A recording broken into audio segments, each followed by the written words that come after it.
আসসালামু আলাইকুম, welcome back to my channel cooking with Jui. ছোট বড় সবাই আমসত্ত্ব পছন্দ করে, তবে বানিয়ে নেওয়ার ক্ষেত্রে সবাই ঝামেলা মনে করে। আজকে আমি শেয়ার করব সহজভাবে খুব অল্প সময়ে রোদে দেওয়ার ঝামেলা ছাড়া কিভাবে আপনারা আমসত্ত্ব তৈরি করবেন।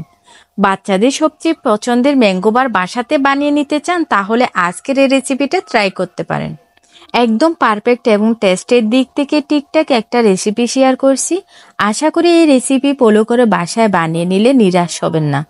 ম্যাঙ্গো বার অথবা আমসত্ত্ব যে যেটা বলেন না কেন, দোকানের মতো কিভাবে বাসায় বানিয়ে নেবেন আজকে সেই রেসিপিটা শেয়ার করছি। আমসত্ত্ব বানানোর জন্য আমি 1 কেজি পরিমাণ কাঁচা আম নিয়েছি। একটা পিলারের সাহায্যে আমগুলা পিলার করে নিব। আপনারা অবশ্যই কাঁচা আমটা নেবেন, বেশি কচি আম নেবেন না, আটিটা একটু শক্ত হয়েছে ওই রকম টাইপের আম নেবেন। আমার সবগুলো আম ফিলার করা হয়ে গেছে। এখন একটা নাইফের সাহায্যে মাছ বরাবর কেটে আটিটা বের করে নিব। দেখতে পাচ্ছেন আমি কিভাবে আমগুলা কেটে নিচ্ছি, আপনারা ঠিক সেম প্রসেসে আমগুলা কেটে নেবেন। এখন ছোট ছোট স্লাইস করে নিব। আপনারা চেষ্টা করবেন আমগুলা যেন পরিপক্ক হয়। বেশি কচি হলে কিন্তু আমসত্ত্বটা ভালো আসবে না, তাই একটু পরিপক্ক আম নেওয়ার চেষ্টা করবেন। আমি সবগুলো আম স্লাইস করে একটা প্যানের মধ্যে দিয়ে দিচ্ছি। এখন এখানে আমি 1 কাপ পরিমাণ পানি অ্যাড করে নিব। 1 কেজি আমের জন্য আপনারা 1 কাপ পরিমাণ পানি দিবেন।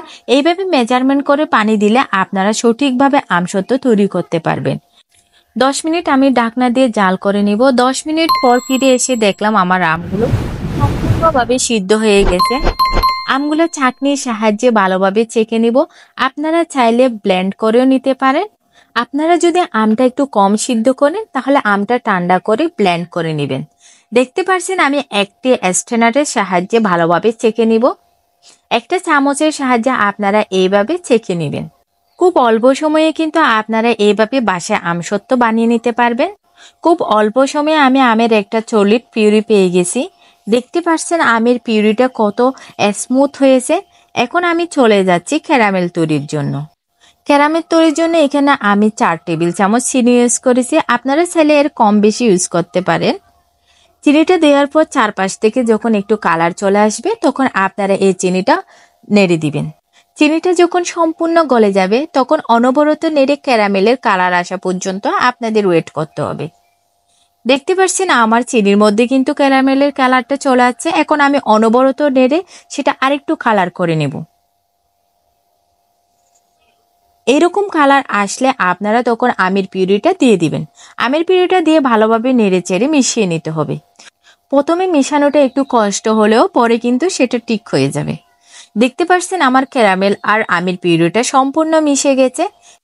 এই পর্যায়ে আপনারা চুলার হিটটা লো হিটে রাখবেন যাতে আমের পিউরিটা প্যানে লেগে না যায়। এখন আমি অ্যাড করে নিচ্ছি 1 টেবিল চামচ লাল মরিচের গুঁড়া।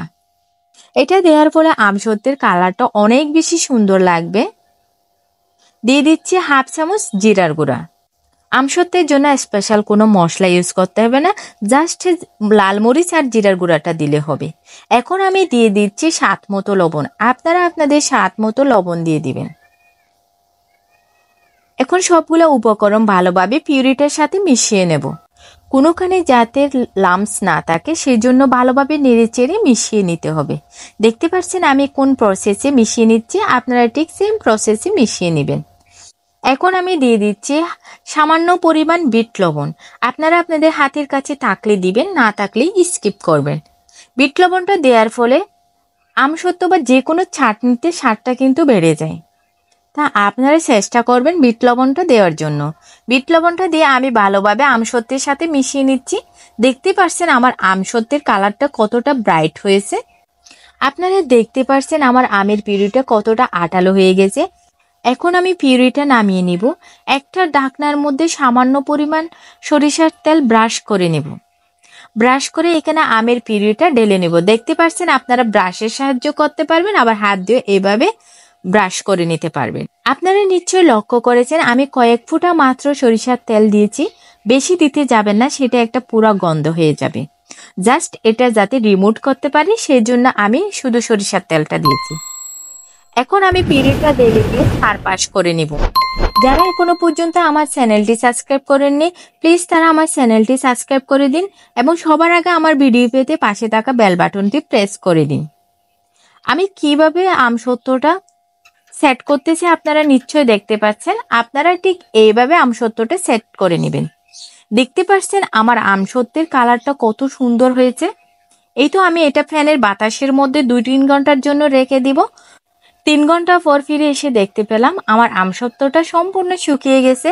এটা কিন্তু আপনাদের রোদে দিতে হবে না, এটা ফ্যানের বাতাসে লাগলেই কিন্তু শুকিয়ে যাবে। দেখতে পাচ্ছেন আমার আমসত্ত্বটা কত সুন্দরভাবে উঠে গেছে। আপনারা কিন্তু এটা খুব সহজে বাসায় বানিয়ে নিতে পারবেন। এখন আমি একটা নাইফের সাহায্যে সেটা স্লাইস করে নিব। আপনারা আপনাদের পছন্দ মতো স্লাইস করতে পারবেন। যারা আমসত্ত্ব বানাতে কষ্ট মনে করেন এবং রোদে দেওয়ার ঝামেলা মনে করেন, তারা আমার এই রেসিপিটা ফলো করতে পারেন। যারা প্রথমবারের মতো আমসত্ত্ব বানাতে চান, তারা আমার এই রেসিপিটা ট্রাই করতে পারেন। আপনারা এই আমসত্ত্ব একবার বানিয়ে সারা বছর সংরক্ষণ করতে পারবেন। চাইলে আপনারা এমনি রাখতে পারবেন অথবা ফ্রিজের নরমাল চেম্বারে রেখেও সংরক্ষণ করতে পারবেন। আমসত্ত্ব হলো বাচ্চাদের একটি ফেভারিট খাবার, তাই এটি বাসায় বানিয়ে স্বাস্থ্যকরভাবে আপনারা বাচ্চাদের দিতে পারবেন। দেখতে পাচ্ছেন আমার আমসত্ত্বটি কতটা সুন্দরভাবে উঠে গেছে এবং কতটা সুন্দর হয়েছে দেখেন। একদম দেখতে বা খেতে দোকানের মতোই হয়েছে। আমার মনে হয় আপনারা এই আমসত্ত্বটা খাওয়ার পর আর দোকানের আমসত্ত্ব খেতে চাইবেন না। আপনি যদি আপনার বাচ্চা বা আপনার ফ্যামিলি মেম্বারদের দিয়ে থাকেন, তাহলে তারা মনে করবে সেটা দোকান থেকে কিনে আনা আমসত্ত্ব। আমি সবগুলো এভাবে রোল করে নিয়েছি। আপনারা চাইলে অন্য শেপেও দিতে পারবেন। এটি আপনারা 1 বছরের বেশি সংরক্ষণ করে রাখতে পারবেন। তাই আমের সিজন ফুরিয়ে যাওয়ার আগে আপনারা বাসায় এইভাবে বানিয়ে নিতে পারবেন। আমার রেসিপিটা যদি আপনাদের ভালো লেগে থাকে, লাইক কমেন্ট শেয়ার করতে ভুলবেন না এবং সহজ সহজ রেসিপি পেতে আমার চ্যানেলটি সাবস্ক্রাইব করে রাখবেন। রোদে দেওয়ার ঝামেলা ছাড়াই এই আমসত্ত্বটা 1 বছরও বেশি ভালো থাকবে। কাঁচা আমের এই আমসত্ত্বটা খেতে এত মজা হয়েছে, আপনারা না খেলে এটা বুঝতে পারবেন না। যারা আমসত্ত্ব খেতে খুবই বেশি ভালোবাসেন, তারা সেম প্রসেসে আমসত্ত্বটা বানিয়ে নিতে পারবেন। টক মিষ্টি এই আমসত্ত্বটা একবার যারা খাবেন, তারা এই আমসত্ত্বের প্রেমে পড়ে যাবেন। আশা করছি আজকে আমার এই সহজ রেসিপিটা আপনাদের অনেক অনেক ভালো লাগবে এবং উপকারও আসবে। তাই কাঁচা আমের সিজন ফুরিয়ে যাওয়ার আগে একবার ট্রাই করে দেখবেন এবং কেমন হয়েছে অবশ্যই কমেন্ট করে জানাবেন। সহজ কোনো রেসিপি পেতে চাইলে আমার চ্যানেলটি অবশ্যই সাবস্ক্রাইব করে রাখবেন। আশা করছি ভিডিওটি আপনাদের ভালো লেগেছে। দেখা হবে নতুন কোনো রেসিপি নিয়ে। সেই পর্যন্ত ভালো থাকবেন, সুস্থ থাকবেন। আজকের মতো আমি বিদায় নিচ্ছি। আল্লাহ হাফেজ।